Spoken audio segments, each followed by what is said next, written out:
ગુજરાત રાજ્યમાં છેલ્લા ટૂંક સમયમાં નાની બાળકીથી લઈ મોટી મહિલાઓ પર વારંવાર બનતા દુષ્કર્મના બનાવોને લઈને રાજકોટ આમ આદમી પાર્ટી દ્વારા રાજ્યના ગૃહમંત્રી હર્ષ સંઘવીના બેનરો લઈ ગૃહમંત્રી હર્ષ સંઘવીને ફાકોડી ગણાવી નોંધાવ્યો વિરોધ। રિપોર્ટર ભરત ભરડવા સાથે લાખાભાઈ મેત્રા।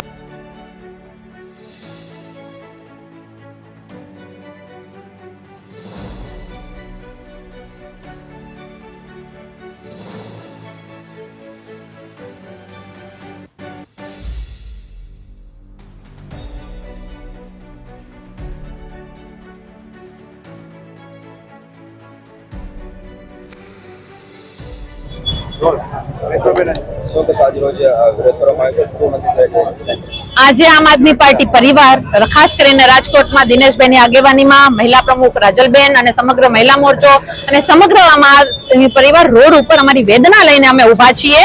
વેદના અમારી એ છે કે ગુજરાતમાં મહિલા સુરક્ષાના નામે ઝીરો, મહિલાઓને કહેવાય છે સન્માનના નામે ઝીરો, કારણ કે 15 જ દિવસમાં દીકરીઓ પીંખાઈ ગઈ। વિદ્યા મંદિર જેવા મંદિરોમાં દીકરીઓ પીંખાય છે, છતાં પણ જો એક્શન ન લેવાતી હોય ને વારે વારે વડોદરામાં બનાવ બન્યો તો આવા કહેવાય 15 દિવસમાં આટલા બનાવ બને છે અને ગૃહમંત્રી હર્ષભાઈ સંઘવી ખાલી ભાષણબાજી કરી રહ્યા છે, ફાંકાફોજદારી કરી રહ્યા છે।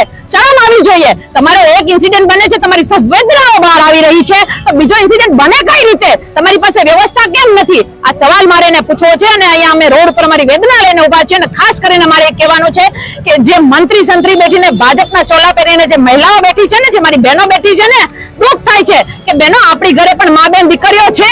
આજે ગરીબની ને જનતાની દીકરીઓ વિખાઈ રહી છે, બળાત્કારો શિકાર બની રહી છે અને તમે મોઢામાં મગ ભરીને બેઠા છો, તમારો મોરચો બહાર નથી નીકળતો।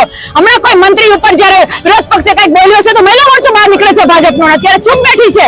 ત્યારે મારે એટલું જ કહેવાનું છે કે જો અત્યારે તમે ચૂપ બેસશો અને એક્શન નહીં લ્યો તો આવી આ સ્થળો આજે એક કહેવાય છે કે સ્કૂલ કહેવાય કે જ્યાં વિદ્યા મંદિર કહેવાય, ત્યાં જો બળાત્કાર થઈ શકતો હોય ને તો લોકશાહીનું મંદિર એ વિધાનસભા ગૃહ કહેવાય, ત્યાં પણ બળાત્કારીઓ પહોંચતા વાર નહીં લાગે જો આવો નવો મુગામાં મગ ભરીને બેઠા હશે તો।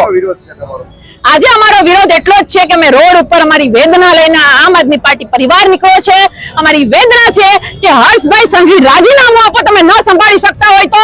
અને જે કહેવાય છે કે તમે જ્યારે આટલી બધી વ્યવસ્થા છૂટ આપો છો પોતાની વાહન બટારવા માટે, તો તમારી પાસે વ્યવસ્થા હોવી જોઈએ, પોલીસ તંત્રની વ્યવસ્થા હોવી જોઈએ। અને ખાસ એક વાત કહું છું કે મને ગુજરાતની પોલીસ ઉપર ગર્વ છે અને હંમેશા રહેશે, મારી ગુજરાતની પોલીસ ઉપર ગર્વ છે, પરંતુ એને ચલાવવા વાળું ગૃહ મંત્રાલય એ ખોખલે અને ભ્રષ્ટાચાર વાળું છે, એને સુધારવાની જરૂર છે અને વ્યવસ્થા પૂરી પાડવાની જરૂર છે। બીજા ત્રીજા કામો ન આપવાને બદલે સુરક્ષાના કામોમાં એને વળગાડવાની જરૂર છે।